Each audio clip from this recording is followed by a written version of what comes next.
Bonjour à tous, je corrige donc l'exercice 1 du deuxième brevet blanc avec un questionnaire, un choix unique. Donc on nous demande de trouver une réponse parmi plusieurs, une seule qui est juste. Pour la première question, donc c'est le nombre 126 et non 128, il y a eu une erreur de frappe ici. Donc le nombre 126 a pour diviseur 252, 20 ou bien 6. Voilà pour la première question. Alors on va tout simplement rappeler la définition d'un diviseur.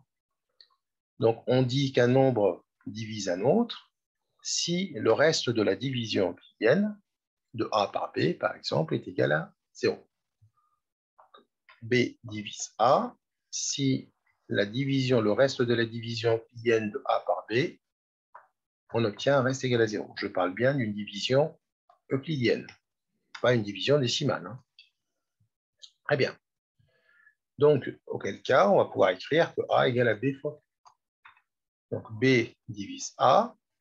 Autrement dit, A est un multiple de B, puisqu'on peut l'écrire B fois un entier Q. Donc Q, c'est un entier, ce nombre-là. Bien. 252, est-ce qu'il peut être un diviseur de 126? Donc déjà, 252, on va l'éliminer rapidement, parce que 252 est plus grand que 126. On ne peut pas avoir un diviseur plus grand que le nombre lui-même. Le plus grand diviseur, il sera égal à 126, il ne dépassera pas 126. Donc par élimination, 252, c'est déjà éliminé. Il nous reste deux possibilités, 20 ou bien 6. Eh bien, on va décomposer d'abord ce 20 en produit de facteurs premiers. Donc 20, je peux l'écrire 2 fois 10, autrement dit 2 fois 2 fois 5. Donc 2 et 5 sont forcément des diviseurs de 126 si jamais 20 était un diviseur. Or, 5 ne divise pas 126, puisqu'on sait qu'un nombre est divisible par 5 si son chiffre des unités est égal à 0 ou bien 5, ce qui n'est pas le cas de 126. Donc, 20 n'est pas un diviseur de 126. Donc, par élimination, il va nous rester que le 6. On va quand même vérifier que c'est bien 6. Alors, on va le décomposer en produit de facteurs premiers. Donc, 2 fois 3. 2, c'est un diviseur de 126, puisqu'il est pair. Et 3 est aussi un diviseur de 126. Pourquoi? Puisque la somme des chiffres de 126, c'est-à-dire 1 plus 2 plus 6, c'est égal à 9, et 9 est un multiple de 3. Donc 3 divise bien 9, donc 3 divise aussi 126. C'est le critère de divisibilité par 3. Donc la réponse ici à retenir, eh bien c'est la réponse C. Donc voilà pour cette question. Mais vous pouvez facilement aussi poser vos divisions euclidiennes et trouver un reste égal à 0. Ça marche aussi. On passe à la question 2. Donc dans la question 2, nous avons une fonction f définie par f de x égale à x au carré moins 2. Et on nous dit l'image de 2 par f est moins 2. Alors l'image de 2 par f, c'est f de 2. Donc, pour la calculer, il suffit de remplacer x par 2. Donc, 2 au carré moins 2. 2 au carré moins 2, c'est 4 moins 2. Et 4 moins 2, c'est 2. Donc, l'image de 2 par la fonction f, c'est 2. Or, on me dit que c'est moins 2. Donc, ici, ce n'est pas une réponse juste, donc je peux l'enlever. Maintenant, est-ce que l'image de moins 2 par f est 0? Je vais le vérifier. F de moins 2, même principe. Je remplace x par moins 2. Attention, ici, je mets les parenthèses, puisque c'est moins 2 qui est élevé au carré. C'est moins 2 fois moins 2. Si vous ne mettez pas les parenthèses, le moins, le signe moins n'est pas concerné par le carré. Donc, moins 2 au carré, moins 2. Ce qui va me donner 4 moins 2 égale 2. Donc, je trouve encore le même résultat, puisque le 2 et le moins 2 au carré donnent le même résultat. Donc, l'image de moins 2, c'est 2. Or, on me dit que c'est 0. Donc ici, cette réponse-là a écarté. Donc, par élimination, normalement, c'est la réponse C. on va quand même la vérifier. On va quand même la vérifier. C'est-à-dire, on va calculer l'image de 0. Pour calculer l'image de 0, pas très compliqué, on place x par 0. 0 au carré, moins 2. 0 au carré, c'est 0.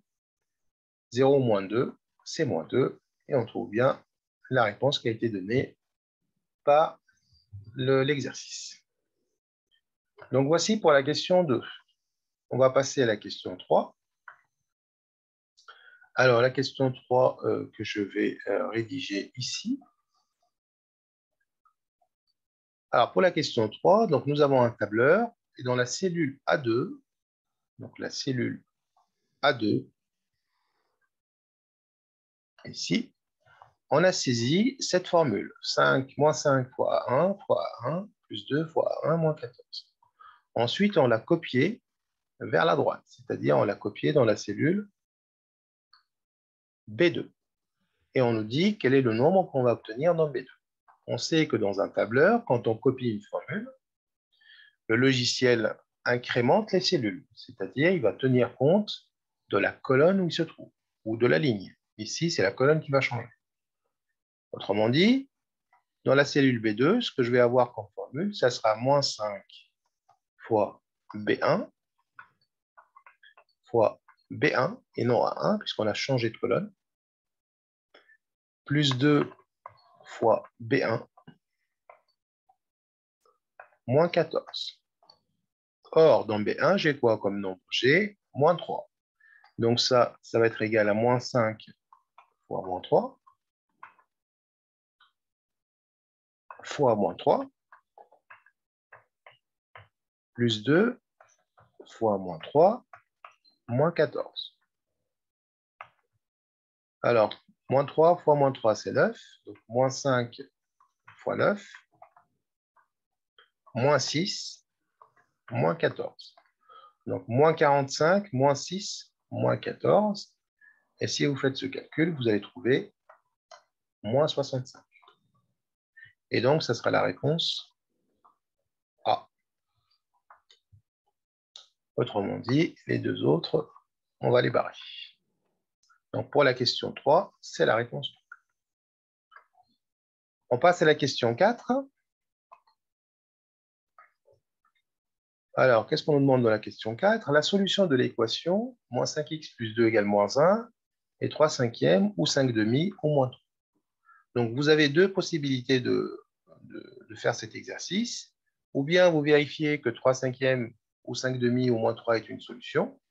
Alors, pour le vérifier, on remplace x par le nombre et on regarde si vous avez, si l'égalité est vérifiée. C'est-à-dire que moins 5 fois 3 cinquièmes plus 2 égale à moins 1 ou pas. Si c'est le cas, ça sera la solution. Sinon, vous passez à la suite. Deuxième possibilité, c'est de résoudre l'équation. Donc, c'est ce que je vais faire. Alors, moins 5x plus 2 égale moins 1. Donc, résoudre une équation, c'est d'arriver à trouver la valeur de x. Et donc, pour trouver la valeur de x, je vais me débarrasser de plus 2 déjà, en faisant moins 2 des deux côtés.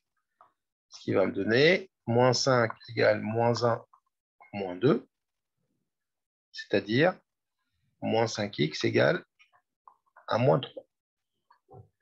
Donc maintenant, il faut que je me débarrasse de ce moins 5 en divisant par moins 5 des deux côtés.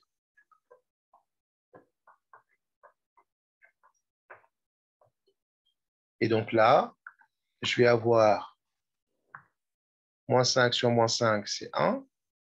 Donc 1 fois x, c'est x, égale à moins 3 sur moins 5, égale à 3 cinquièmes. Donc la solution de mon équation, c'est 3 cinquièmes. Et donc 3 cinquièmes, c'est la solution A. C'est la réponse A. Est-ce qu'on peut le vérifier? C'est ce que je vous ai proposé comme autre stratégie. Donc pour le vérifier, donc mon équation de départ, c'est moins 5x plus 2 égale moins 1. Donc ça, c'est la vérification. Alors, je remplace x par 3 cinquièmes, donc moins 5 fois 3 cinquièmes, plus 2. Et je regarde ce que ça donne. Donc, moins 5 fois 3 cinquièmes, je peux simplifier par 5, ou bien vous allez jusqu'au bout du calcul, ce qui fait moins 15 sur 5 qui est égal à moins 3. Donc, j'aurai moins 3 plus 2. Et moins 3 plus 2, c'est bien égal à moins 1. Donc, l'égalité est vérifiée. Et donc, 3 cinquièmes est une solution. D'accord? Donc, dans cet exercice, on ne vous demande pas de justifier les réponses. Écrire sur la copie le numéro de la question de la réponse choisie. Il y a une seule réponse, on ne vous demande pas de justifier. Donc, c'est un questionnaire, un choix unique, sans justification, il n'y a pas de problème. J'ai pris le temps de justifier les réponses pour vous dire que, en fait, on ne répond pas au hasard. Il faut bien réfléchir avant de répondre. Alors, on passe à la question 5 et la dernière. Donc, on nous dit 2 fois 2 à la puissance 400. Est-ce que c'est 2 à la puissance 401, ou bien 4 à la puissance 400, ou bien 2 à la puissance 800? Donc ça, c'est une question de cours. Alors, on sait que quand on a un nombre A élevé à la puissance n, multiplié par un nombre A élevé à la puissance m, eh bien ça, c'est égal à la puissance n plus m. Donc, on additionne les puissances. Alors, pourquoi? Ce n'est pas compliqué. On revient juste à la définition de la puissance. A à la puissance n, ça veut dire que c'est A multiplié par lui-même n fois. C'est ça la puissance n. C'est ça A à la puissance n. Et on va multiplier ça par A fois A fois A, m fois. Eh bien, si je multiplie A n fois par lui-même n fois et par lui-même m fois, ça revient à le multiplier par lui-même n plus m fois. Et on retrouve notre formule. Alors, le A ici, c'est tout simplement C2. Le n, eh bien, ce sera tout simplement 1. Et donc, maintenant, on a bien un produit. C'est le même nombre élevé à deux puissances différentes. Et donc, on va additionner les puissances. 1, donc 2 à la puissance 1 plus 400. Et ça, c'est 2 à la puissance 400. Et donc, si je regarde, c'est encore la réponse. C'est la réponse A. C'est la réponse A de notre tableau. Donc là, on va barrer les autres. Donc, c'était bien la réponse A pour la question 4. Et c'est encore la réponse A pour la question 5. Voilà, on arrive à la fin de l'exercice 1. Merci pour votre attention et à très vite pour la correction de l'exercice 2. Au revoir.